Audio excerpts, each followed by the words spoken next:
नदी आणि विमानतळ प्राधिकरण बाधितांना हक्काची घरं मिळालेली आहेत। मुख्यमंत्री एकनाथ शिंदे यांच्या हस्ते मिठी नदी आणि विमानतळ प्राधिकरणाच्या जागे 26 प्रकल्प बाधित क्रांतीनगर आणि संदेशनगर मधील झोपडपट्टीधारकांचे एचडीआयएल संकुल कुर्ला इथे पुनर्वसन करण्यात आलं आणि या रहिवाशांना मुख्यमंत्री एकनाथ शिंदे यांच्या हस्ते सदनिका चावी वाटप करण्यात आलं।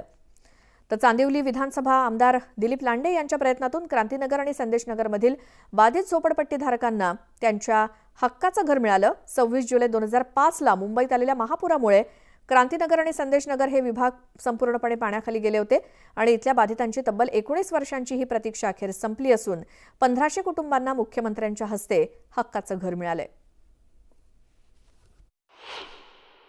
95 आपलं सरकार होतं त्यावेळेस त्यांनी म्हटलं, मनोहर जोशी सर मुख्यमंत्री होते, 40 लाख झोपडपट्टीवासियांना मोफत घरं देण्याचा एक घोषणा बाळासाहेबांनी केली आणि त्यावेळेस अनेक लोकांना वाटलं की हे काय घोषणा केली परंतु हे काय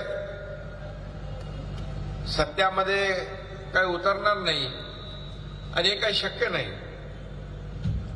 खरं म्हणजे अवघडच काम होतं, परंतु आपण पाहतोय की एसआरएचं झोपडपट्टीचा पुनर्विकास, म्हाडाचा पुनर्विकास, आज आपल्या मुंबईमध्ये आपल्या सरकारच्या माध्यमातून आपण अनेक निर्णय घेतोय।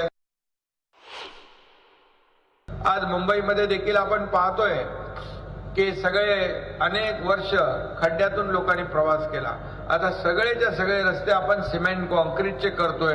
पुढच्या 2-3 वर्षामध्ये एकही खड्डा आपल्याला दिसणार नाही। दरवर्षी रिपेअरिंगवर त्याचे पैसे जे खर्च होत होते ते वाचणार। कशाला ते खर्च करत होते मला माहित नाही, काळा पांढरा सगळं करत होते, परंतु आता हे सगळं बंद।